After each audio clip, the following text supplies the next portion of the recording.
लेकिन शहर के लिए हमेशा की तरह फिर से एक बड़ी दुखद बात है, एक भी व्यक्ति ऐसा नहीं है जो लोकसभा प्रत्याशी बनाया जा सके। सांसद बनने का कोई फायदा नहीं जो 5 साल यूं ही सोते हुए निकाल दे।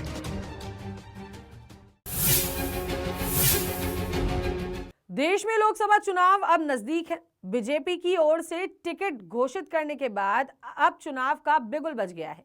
हालांकि अभी आचार संहिता नहीं लगी है, लेकिन गली मोहल्लों तक लोकसभा के चुनाव लड़ने वाले नेताओं की चर्चा शुरू हो चुकी है। अलवर में तो बीजेपी ने केंद्रीय मंत्री को उतारा है। उनका टिकट घोषित हुए 3 दिन हो गए हैं। वे 6 मार्च को अलवर में प्रचार भी शुरू कर देंगे। लोकसभा क्षेत्र अलवर में युवा व आमजन के बीच में चुनाव को लेकर क्या है उनके जहन में, अलवर शहर के युवाओं से चुनावी चर्चा में क्या कहा है, सुनिए। देश में लोकसभा चुनाव का बिगुल बज चुका है। बीजेपी से भूपेंद्र यादव पर अलवर से मोहर लगी है, लेकिन राजनीतिक गलियारों में अब चर्चा भी तेज हो गई है। हमारे साथ अलवर शहर के कुछ युवा हैं, हम उनसे जानेंगे कि उनकी क्या राय है। नमस्कार सर। क्या आपकी राय है, अलवर में राजनीतिक गलियारों में चर्चा तेज है, बाहरी लोगों को टिकट देना कितना आप उचित समझते हैं? सबसे पहले तो मैं इस शहर की जनता को बधाई देना चाहूँगा कि एक बार आपको फिर से अवसर मिला है कि आप अपने जनप्रतिनिधि को चुन सकें, अपनी बातों को रख सकें। लेकिन शहर के लिए हमेशा की तरह फिर से एक बड़ी दुखद बात है कि क्या हमारे शहर में राजगढ़ से लेकर बहरोड तक, थाना गाजी से लेकर भिवाड़ी तक और हाजीपुर डडीगढ़ से लेकर गोविंदगढ़ तक एक भी व्यक्ति ऐसा नहीं है जो लोकसभा प्रत्याशी बनाया जा सके। 3 प्रत्याशी हमारे यहाँ पे निरंतर बाहर से आते जा रहे हैं। क्या शहर के भीतर एक भी व्यक्ति, एक भी कार्यकर्ता इस योग्य नहीं है कि प्रत्याशी बनाया जा सके? शहर के भीतर जो कभी रहते नहीं हैं या जिन्हें कभी रहना नहीं है, क्या वो कभी भी शहर की समस्याओं को उठा पाएंगे? कभी रख पाएंगे कि शहर की समस्या क्या है? पेयजल के साथ समस्या है जो, उससे हमारा शहर वर्षों से लड़ता आ रहा है। इसका कोई निश्चित समाधान अभी तक बनाया नहीं गया है। जबकि ऐसा नहीं है कि हमारे क्षेत्र में वर्षा नहीं होती है। अति वर्षा होने के पश्चात भी जल संसाधन का, संरक्षण का कोई यहाँ पे स्रोत अब तक उपलब्ध नहीं कराया गया है। हम सभी साथियों के लिए आप देख सकते हैं कि अलवर शहर की सीमाएं तो निरंतर विस्तार हो रही हैं, किंतु अभी तक शहर में युवाओं के लिए रोजगार के कोई साधन उपलब्ध नहीं है। युवाओं को रोजगार के लिए भिवाड़ी जाना पड़ता है, गुड़गांव जाना पड़ता है, दिल्ली जाना पड़ता है, निरंतर पलायन करना पड़ रहा है। वनों की कटाई हो रही है, आप देख सकते हैं।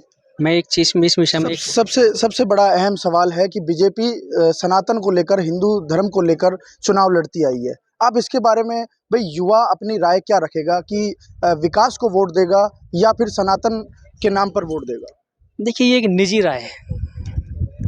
मैं धर्म विरोधी नहीं कहूँगा, लेकिन बिना धर्म के भी कोई राष्ट्र नहीं चल सकता है।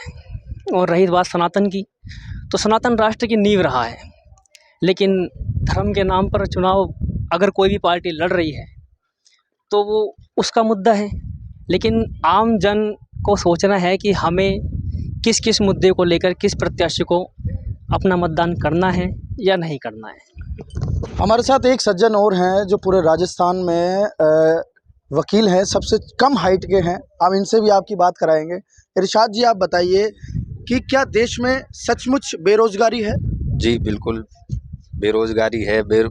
और जहाँ तक कि हम अपने शहर की बात करें तो उस हिसाब से देखा जाता है कि हमारे जो यहाँ के युवा हैं जो बेरोजगार हैं, अपने रोजगार के लिए गुड़गांव, दिल्ली, भिवाड़ी यहाँ तक जा रहे हैं। और जो पेयजल वाली समस्या है, इसमें भी मैं एक बात कहना चाहूँगा कि पेयजल जो हमारे यहाँ के पहले भी सांसद रहे हैं, लेकिन वो सांसद ऐसे रहे हैं कि 5 साल यूं ही निकाल दी। अपने लोकल टीम में जैसे शहर के जो लोग हैं गए, उन्होंने के बारे में कुछ नहीं सोचा, रोजगार के बारे में।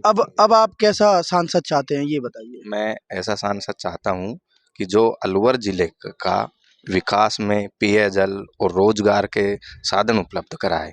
ऐसा सांसद बनने का कोई फायदा नहीं जो 5 साल यूं ही सोते हुए निकाल दे।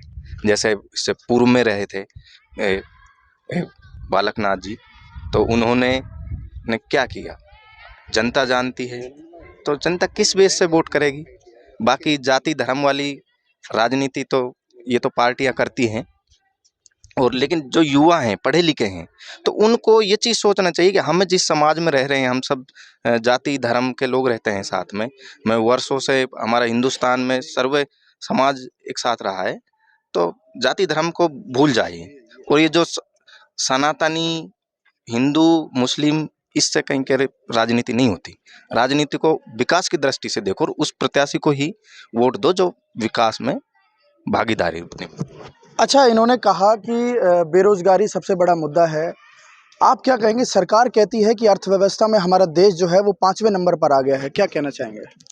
अर्थव्यवस्था की तो बात क्या, मैं सांसदों की बात बता रहा हूँ। आदर्श ग्राम पंचायतों को गोद लेने की सांसदों की, जो कि अलवर से बालकनाथ जी जो सांसद थे, उन्होंने नीमराणा ग्राम पंचायत की, नीमराणा पंचायत समिति के ग्राम पंचायत रोडवाल को गोद लिया था।